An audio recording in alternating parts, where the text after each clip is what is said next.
Halo teman-teman, selamat pagi, siang, dan malam dimanapun kalian berada. Selamat datang di channel Alur Cerita. Ini merupakan cerita yang diangkat dari novel, jadi untuk gambar atau animasinya mohon maaf tidak saya tampilkan, ini hanya sebuah cerita audio. Semoga dapat menghibur para pendengar, dan jangan lupa bantu supportnya ya, terima kasih. Bab 1. Lahir kembali di dunia lain. Xian bangun dengan kaget. Kepalanya berdenyut kesakitan. Begitu dia pulih sedikit, dia melihat sekeliling dan menemukan dirinya di sebuah gua batu redup yang sebesar lapangan basket. Tumpukan tulang berserakan di mana-mana dan selusin mayat dengan pakaian aneh tergeletak di sampingnya. Pakaian itu tampak baru dan cerah. Orang-orang ini telah mati baru-baru ini. Di mana aku? Apakah ini masih Bahama? Xian, 27 tahun, adalah seorang fanatik olahraga ekstrim.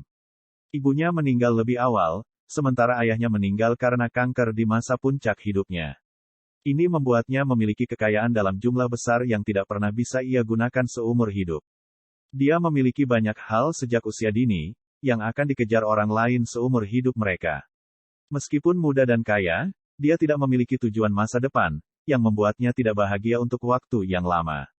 Baru pada usia 17 tahun dia merasakan olahraga ekstrim yang pertama, yang memberinya kegembiraan yang tak terkatakan. Mengingat kekayaannya yang besar, dia dapat melakukan olahraga ini sebanyak yang dia suka, sementara orang-orang biasa tidak akan mampu membayar ini. Olahraga ekstrim klasik, seperti panjat tebing, bunge buaya, terjun payung rendah, skateboard vulkanik, selam tebing, dan limbo skating, memberi Xian kesenangan terbesar. Dia menikmati sensasi kematian yang menyegarkannya dan membuat darahnya mendidih. Dalam 10 tahun, ia telah mencoba segala macam olahraga ekstrim berbahaya yang telah membangun tubuh Xian yang luar biasa kuat. Ratusan pengalaman mendekati kematian membuat sarafnya sekeras baja. Dia pernah bercanda bahwa dia adalah orang yang paling dekat dengan Grim Reaper. Eksplorasi lubang biru di Bahama adalah olahraga ekstrim paling berbahaya yang pernah ia ikuti. Beberapa lubang biru ini dalamnya ratusan meter, sementara beberapa kompleks seperti labirin. Terlebih lagi, setiap gerakan kecil dapat mengaduk pasir di bagian bawah gua. Tidak peduli seberapa terang cahayamu, kamu tidak akan bisa melihat apapun di depanmu. Bahkan jika kamu adalah penyelam yang berpengalaman, kamu harus mengenakan kawat baja sebelum kamu melompat ke lubang biru. Kawat baja adalah jalur penyelamat, yang panjangnya menentukan jarak yang bisa ditempuh penjelajah. Bergerak melampaui jarak itu sama saja dengan bunuh diri, karena tidak ada yang bisa keluar dari labirin itu tanpa kawat baja. Menurut statistik dari Bahama Maritime Institute, ada rata-rata 20 kematian terkait penyelaman gua di lubang biru, yang sebagian besar meninggal karena kehilangan arah. Dalam petualangan ekstrim paling berbahaya ini, Xian membuang nyawanya, kawat baja, memasuki petualangan bunuh diri, dan akhirnya kehilangan dirinya di lubang biru yang misterius. Dan di lubang biru, tersesat akan berarti kematian. Xian terbaring runtuh di tanah batu yang sedingin es, memandang sekelilingnya dengan bantuan cahaya redup yang datang dari dinding gua. Dalam benaknya muncul beberapa fragmen memori yang bukan miliknya. Ini adalah memori Xian lain. Bocah itu berusia 17 tahun, dan memiliki nama yang sama dengan dirinya. Tertarik pada barang-barang antik, bocah itu terobsesi dengan semua jenis peninggalan sejarah, dan karena peta kuno, ia berjuang selama setengah tahun dan akhirnya tiba di sini bersama para pengawalnya. Merasa lemah di seluruh, Xian mengerutkan kening dan perlahan-lahan mengangkat dirinya. Saat itu, yang mengejutkannya, Xian memperhatikan bahwa tubuh ini bukan miliknya, tetapi tubuh Xian lainnya yang baru berusia 17 tahun. Dia tertegun sejenak. Apakah aku mati di lubang biru? Tidak, aku masih hidup, tetapi dengan cara yang sulit dipercaya. Menurut ingatan Xian yang lain, tempat ini disebut Grace Mainland, di mana tidak ada sains atau teknologi. Tidak ada tentara atau perang. Banyak penghuni di sini menunjukkan kemampuan misterius tidak lama setelah mereka dilahirkan. Beberapa memiliki kekuatan petir, beberapa bisa mengendalikan tanaman, beberapa bisa terowongan ke bumi, beberapa bisa menggunakan dinginnya salju, dan beberapa mampu berkomunikasi dengan binatang iblis. Orang-orang dengan berbagai kemampuan ini semuanya akan menjadi pejuang, dan kemampuan mereka disebut sebagai martial spirit. Martial spirit adalah sesuatu yang dilahirkan sejak lahir, dan hanya sedikit yang bisa memperoleh roh melalui sedikit keberuntungan. Itulah sebabnya daratan ini bernama Grace Mainland, karena para pejuang percaya bahwa martial spirit adalah hadiah dari Tuhan. Mayoritas pejuang tidak diberkati dengan roh bela diri. Orang biasa bisa berlatih keras untuk menjadi seorang pejuang, tetapi tidak ada cara untuk mendapatkan roh bela diri melalui pelatihan. Martial spirit begitu kuat sehingga mereka bisa mendapatkan manfaat dari pelatihan prajurit, meningkatkan potensi tempur mereka secara signifikan dan memberi mereka kemampuan khusus mereka sendiri. Akibatnya, di antara para pejuang dari tingkat yang sama, mereka yang memiliki roh bela diri cenderung lebih kuat, dan mencapai hasil yang lebih besar. Mereka melakukan setengah pekerjaan dengan menggandakan hasilnya. Ada kemungkinan yang lebih tinggi di mana seseorang mewarisi roh bela diri. Secara umum, jika salah satu dari orang tua memiliki roh, ada kemungkinan besar bahwa anak mereka akan mewarisi roh yang sama.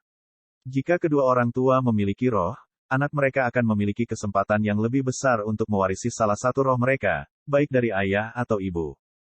Hanya ada 1 dari 100 kemungkinan bahwa pasangan, yang keduanya memiliki roh, akan melahirkan anak biasa. Yang lebih jarang adalah situasi di mana anak itu mewarisi kedua roh dari orang tuanya. Jenis martial spirit yang melekat ini disebut roh kembar, dan tipe orang-orang beruntung yang memilikinya juga dikenal sebagai anak dewa. Itu hanya terjadi pada 1 dari 10.000 pasangan yang memiliki roh yang berbeda. Xian berdiri di sana dan terus menata ingatan asing. Pemilik asli tubuh ini berasal dari keluarga Xi. Mereka memiliki roh bela diri petrifikasi yang dapat membuat tubuh sekeras batu dalam pertempuran, mencegah kerusakan pada tubuh. Seperti kata pejuang meningkatkan budidaya mereka, roh bela diri petrifikasi akan menjadi lebih kuat, ke titik di mana mereka hampir tidak bisa dihancurkan. Sayangnya, orang ini tidak mewarisi petrification martial spirit, dan dengan demikian dianggap sebagai penerus yang buruk untuk seni bela diri yang dilatih oleh keluarga Xi. Dia juga tidak menunjukkan minat pada seni bela diri, dan tidak pernah belajar apapun tentang mereka. Semua yang dia curahkan adalah eksplorasi sisa-sisa sejarah. Berkat peta kuno itu, dia telah merangkak melalui banyak semak-semak berat dan sangat menderita untuk tiba di gua kuno ini. Tiba-tiba tangisan seperti setan datang dari dalam gua. Terkejut, Xian melihat sekeliling untuk menemukan genangan darah ke arah suara itu berasal. Kolam darah, berukuran sekitar 10 meter persegi, terletak di tengah gua, diisi dengan cairan merah yang terlihat seperti darah. Itu menggelegak di permukaan dan mengeluarkan jeritan dan lolongan mengerikan ketika gelembung muncul. Dia menyadari bahwa pengawalnya didorong gila oleh lolongan, dan mereka mulai saling membunuh. Mereka semua meninggal dalam suksesi, sementara Xian yang berusia 17 tahun pingsan. Itu semua karena kumpulan darah. Xian menatap kolam darah dengan wajah kaku. Lolongan perlahan membangkitkan keinginan untuk membunuh dalam dirinya, dan membuatnya ingin membunuh siapapun di sekitarnya. Kepalanya masih sakit dan lolongan dari kolam darah tidak pernah berhenti menyiksanya, yang membuatnya sulit untuk berkonsentrasi. Petik 2. Harus jadi kumpulan darah. Pengalaman dekat kematiannya yang tak terhitung jumlahnya telah menguatkan pikirannya dan Xian berhasil menenangkan diri. Meskipun kepalanya masih sakit, dia bisa tetap fokus, dan berjalan menuju kolam darah. Retak, retak, retak. Xian tampak bermartabat, sementara tulang kering abu-abu hancur di bawah kakinya. Dilihat dari tumpukan tulang di gua, dia hanya bisa menebak berapa banyak orang yang sebelumnya mati di tempat ini.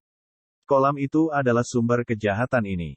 Jika dia ingin memeriksa rahasia kumpulan darah, dia harus bersiap untuk kematian. Raungan semakin keras saat dia semakin dekat ke kolam darah, yang mengalir ke kepalanya seperti pisau tajam. Suara pembantaian yang terkandung dalam lolongan hampir menghancurkan alasannya. Dia tidak akan sanggup menanggung rasa sakit ini jika bukan karena kondisi ekstrim yang dia hadapi selama bertahun-tahun yang perlahan-lahan membentuk semangatnya. Tumpukan tulang terletak di samping kolam darah, beberapa tulang putih susu juga melayang di tengah kolam. Kolam darah kecil ini seperti lautan darah Shuro, yang telah menelan banyak nyawa. Xian punya perasaan bahwa jiwanya dipanggil ke sini karena kumpulan darah yang aneh ini. Dia pikir mungkin kumpulan darah ini adalah tiketnya kembali ke lubang biru di Bahama. Ketika dia semakin dekat ke kolam darah, Xian tiba-tiba menemukan sesuatu yang aneh. Darah di tengah kolam berwarna merah tua dan tebal, tetapi dia tidak bisa mendeteksi bau darah sedikitpun. Sebaliknya, udara di sekitarnya sangat segar, bahkan dipenuhi dengan aroma yang tidak bisa dijelaskan. Setelah diperiksa dengan teliti, Ia memastikan bahwa aroma eksotis itu sebenarnya berasal dari kumpulan darah. Xian penuh dengan rasa ingin tahu, dan berpikir bahwa pasti ada sesuatu yang aneh di kolam darah. Sekali lagi, dia mengambil beberapa langkah ke depan. Tiba-tiba, ilusi laut yang tak berujung, dipenuhi darah merah-merah memasuki pikirannya. Tak terhitung mayat yang terakumulasi untuk membentuk pulau. Beberapa tulangnya seperti tulang dinosaurus periode Cretaceous dan sebesar bukit kecil. Ada suara yang keluar dari lautan darah, berulang kali berteriak, "Bunuh! Membunuh! Membunuh! Membunuh! Membunuh!" Xian mencoba untuk tetap tenang, tetapi dia tidak bisa. Jantungnya mulai berdetak semakin cepat. Tekanan mencekik dan menakutkan mencekamnya. Dia merasakan sentuhan akrab yang tahu bahwa dia belum pernah sedekat ini dengan kematian.